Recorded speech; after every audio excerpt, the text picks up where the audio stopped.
सबसे पहले तो हाइड्रोलिक ब्रेक अब समझते हैं, इसका चित्र वगैरह समझते हैं क्या है। तो नाम से स्पष्ट है, हाइड्रोलिक का मतलब तरल होता है और इसमें पास्कल के सिद्धांत का प्रयोग किया जाता है।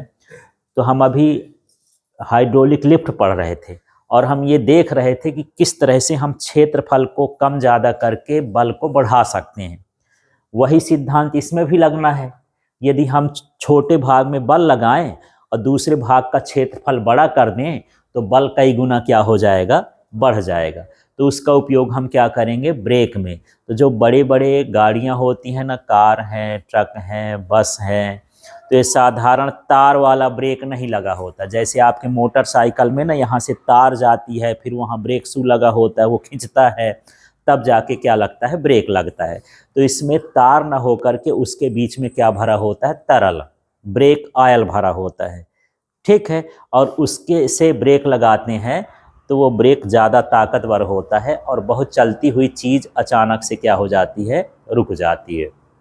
अब इसका उपयोग ट्रेनों तक में किया जाता है ना। तो इसमें होता क्या है संरचना। तो चलो यहाँ पर संरचना देखते हैं।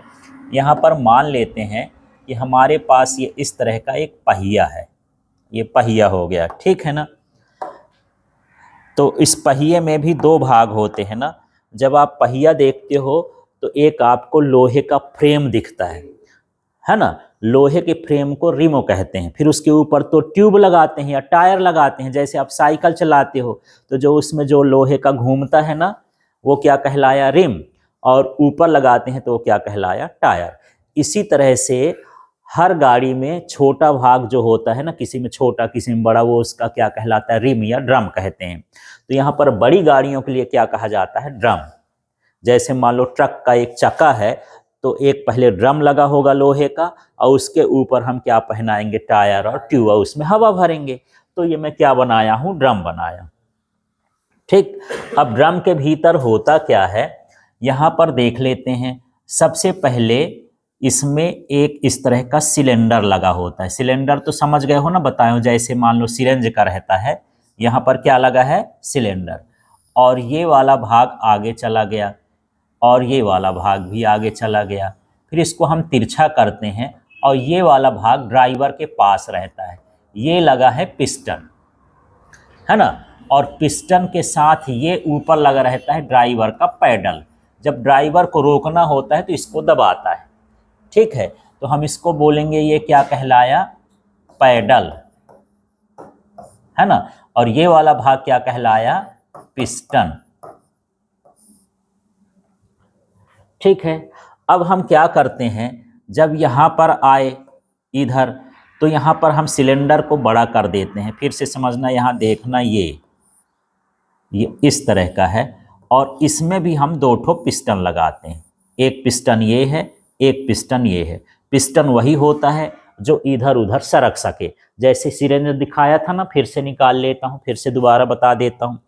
इसमें ये वाला भाग क्या कहलाता है, सिलेंडर, बेलन, और ये वाला भाग क्या कहलाता है, पिस्टन। ये जरूरत पड़ने पर अंदर भी जा सकता है और बाहर भी। जैसे मान लो मैं इसका ये ढक्कन बंद करके, अब मैं इसको, अभी ये बाहर है ना, अब मैं ऐसे कर रहा हूं तो कहाँ जा रहा है, अंदर, और फिर ऐसे छोड़ दिया तो कहाँ जा रहा है, बाहर। तो अंदर बाहर हो सकता है, ठीक। तो ये हम इसको क्या कहते हैं, पिस्टन। और पिस्टन हमेशा वायुरोधी होता है, घर्षण रोधी होता है। पूरा घर्षण तो समाप्त नहीं कर सकते पर कम से कम घर्षण हो, इस तरह से ये होता है, ठीक। अब इसमें से समझना, ये जो है, ये वाला हिस्सा जो मैं इधर बना रहा हूं, ये कहलाया सिलेंडर, और ये वाला हिस्सा, ये जो इधर इधर दोनों तरफ है, ये क्या कहलाया, पिस्टन, ठीक है। इस पिस्टन से हम एक ब्रेक शू लगाते हैं। ब्रेक शू समझते हो क्या? अच्छा, इसको अभी बताता हूं ब्रेक शू क्या है।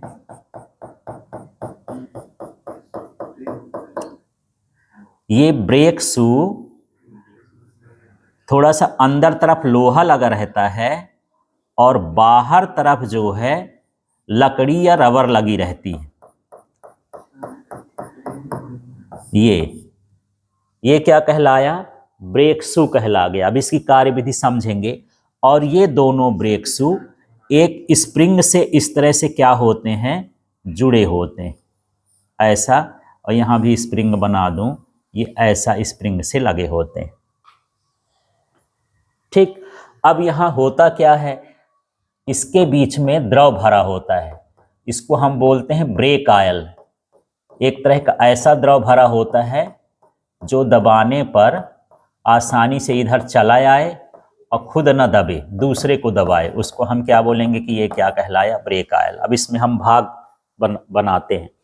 ये जो बाहरी भाग है इसका नाम है पहिए का ड्रम, माने टायर जो हटा दो उसका ट्यूब हटा दो, जो लोहा का भाग होगा, लोहे का अंदर भी होता है जिसमें चक्का वक्का चलाने के लिए फिट रहता है, एक्सल वगैरह, वो वाला भाग क्या कहलाया, ड्रम। ठीक है, इस वाले भाग को हम क्या बोलते हैं, ब्रेक शू। ठीक है, ये तो आपको दिख ही रहा होगा, ये क्या कहलाया, स्प्रिंग, है ना। और ये जो लगे हुए हैं ये वाले, इसको हम बोल देते हैं, ये है ब्रेक पिस्टन। ठीक है, इसके अंदर जो भरा है वो कहलाया ब्रेक ऑयल। ठीक है, और इसको हम बोल देते हैं, ये कौन सा पिस्टन है, मास्टर पिस्टन। ठीक, अब इसमें सीधा सीधा ये तो संरचना बन गई, अब समझना क्या होता है। ये कर लेते हैं कि ये अन्य पहियों की ओर, माने यदि आपके वाहन में 4 पहिए हैं तो चारों पहियों में इस तरह का सिस्टम होता है कि यदि हम ब्रेक लगाएंगे तो उसका असर चारों पहिए में होगा। ऐसा नहीं कि एक ठो पहिया रुक जाए, बाकी 4 ठो चलते रहे तो गाड़ी अनबैलेंस हो जाएगी ना, है ना। तो मैक्सिमम जैसे मान लो कोई 16 चक्का की गाड़ी है, बड़े बड़े ये जो कैप्सूल वगैरह चलते हैं ना, 16 चक्का 18 चक्का, इतने इतने पहिए होते हैं, तो 7-8 पहियों में इस तरह का लगा देते हैं। ठीक है, हाँ, जैसे जबलपुर हो गया, हाँ, और अदर सिटी में जो 64 चक्के चलते हैं, 82 तो उसमें कैसे? हाँ, तो उसमें भी मैक्सिमम चक्कों में हम इस तरह का सिस्टम लगाते हैं। एक ऐसी वायर जाती है घूम घूम के और चक्कों में जाके फिट हो जाती है, बस उतना तो काम है। पतली सी तार तो होती है, उसके अंदर ट्यूब होती है, वो ट्यूब में ये ऑयल बहता है और वो ब्रेक वहां पर जाता है पहिए में, उसके थ्रू उसको ब्रेक लग जाता है। तो जब जितने पहिए होंगे तो सारे पहियों में तो नहीं लगा पाते हैं क्योंकि बहुत सारा हो जाएगा। ये अंदाज लेते हैं कि यार यदि ये 64 पहिए हैं तो 10 पहिए में भी लगा देंगे तो सब में ब्रेक लग जाएगा। 10 पहिए रुक गए तो बाकी पीछे भी वाले भी क्या हो जाएंगे, रुक जाएंगे। पर एक ठो 2 ठो में लगाएंगे थोड़ा दिक्कत हो जाती है। जैसे मान के चलो अब हमारी एक छोटी सी कार है तो कार में 2 ही पहिए में काम चल जाएगा, है ना। अब जैसे ट्रक है तो उसका 4 पहिया कर लिया, और भारी ट्रक है, हैवी व्हीकल्स है तो उसमें और वाले उसमें हो जाएगा। तो डिपेंड करता है कि वाहन कैसा है। ठीक है, और जो इफेक्टिव होती हैं, जो हाई स्पीड कार होती हैं, उनके चारों चक्कों में फिर ये इस तरह का सिस्टम लगाते हैं। ब्रेक लगाए तो चारों में बराबर ब्रेक लगेगा, चारों इकट्ठा रुक जाएंगे। अभी देखो मोटरसाइकिल में क्या होता है कि हमारा आगे का ब्रेक अलग होता है, पीछे का ब्रेक अलग होता है। तो जब हमको एकदम से रोकना होता है तो जनरली हम कहाँ का ब्रेक लगाते हैं, पीछे का। ठीक है, लेकिन पीछे का ब्रेक लगाएंगे भी थोड़ा बहुत क्या हो जाएगी, सरक जाएगी। लेकिन अब आगे का ब्रेक और पीछे का ब्रेक एक साथ लगाओ तो गाड़ी आपकी तुरंत रुक जाएगी। ठीक है, अब आप सोचो कि मैं आगे न भड़क का ब्रेक लगाऊं और पीछे का ब्रेक ना लगाऊं तो गाड़ी ऐसे मुड़ जाएगी, आप गिर जाओगे। तो ऐसा होता है, अधिकतर पीछे का ब्रेक लगाया जाता है। ठीक है, तो चलो इसमें अब देखते हैं सिस्टम क्या होता है। यहाँ पर समझ में आया। अब देखो, मान लो यहाँ ड्राइवर बैठा है, ड्राइवर की सीट है। अब कोई ऐसी कंडीशन आ गई कि उसको क्या करना है, ब्रेक लगाना है, तो इस पैडल को क्या करेगा, दबाएगा, है ना। जब दबाएगा तो यही दाब यहाँ तक पहुँचेगा, किस पिस्टन तक, ये ब्रेक पिस्टन तक। जब ब्रेक पिस्टन तक पहुँचेगा तो ये कहाँ की ओर भागेंगे, बाहर की ओर। पिस्टन कहाँ की ओर भागेंगे, बाहर की ओर। तो ये जो ब्रेक शू है, ये अभी गैप है ना, ये क्या हो जाएगा, पहिए के ड्रम से चिपक जाएगा। और जब चिपक जाएगा तो उनके बीच क्या होगा, घर्षण होगा, और घर्षण होगा तो पहिया क्या हो जाएगा, रुक जाएगा। बड़ा इतना सिंपल सा चीज है। लेकिन देखो, यदि यहाँ ये छोटा सा लगा है ना, तो मान लो ये 1 सेंटीमीटर का है। कितने का है, 1 सेंटीमीटर। ये है 5 सेंटीमीटर, ये भी 5 सेंटीमीटर। तो कुल मिला के कितना हुआ, 10 सेंटीमीटर। मानिए वो थोड़ा सा बल यहाँ पर लगाएगा तो 10 गुना बल यहाँ पर बढ़ेगा। यदि यहाँ पर एक आदमी का बल लग रहा है तो एक पहिए में कितने का, 10 आदमी का। इसी तरह से 4 पहिए में कितने का, 40 आदमी का। मानिए उन पहियों में 40 आदमियों के बराबर बल लग जाता है, क्योंकि पास्कल का सिद्धांत तो यही है ना, लिफ्ट का सिद्धांत यही है कि यदि हम एक सिलेंडर का क्षेत्रफल कम रखें और दूसरे सिलेंडर के पिस्टन का क्षेत्रफल अधिक रखें तो उसका जो बल है वो कई गुना क्या हो जाता है, बढ़ जाता है। इसके पहले वाले उसमें देखे हैं, ठीक है। तो यही क्या कहलाता है, हाइड्रोलिक ब्रेक कहलाता है। समझ में आया हाइड्रोलिक ब्रेक। अब इसको यदि शब्दों में लिखना है तो कैसे कैसे लिखेंगे, ये पार्ट समझ में आया। अब देखो जैसे ये चिपक जाएगा ना, अब हम इससे पैर हटाएंगे तो जो स्प्रिंग है फिर से कहाँ हो जाएगी, वापस आएगी, फिर से गैप बन जाएगा। अब घर्षण नहीं होगा, आराम से चलेगी। जैसे ही हम ब्रेक लगाएंगे ये चिपकेगा, घर्षण होगा और उसमें जो है रुक जाएगी, ठीक है। तो चलो अब इसमें देखते हैं क्या होता है हाइड्रोलिक ब्रेक। तो सबसे पहले ये किस किस सिद्धांत पर काम करता है, ये हाँ पास्कल के सिद्धांत पर कार्य करता है, ठीक है। पैडल में दाब लगाया जाता है, पैडल में क्या लगाएंगे, दाब, ठीक है।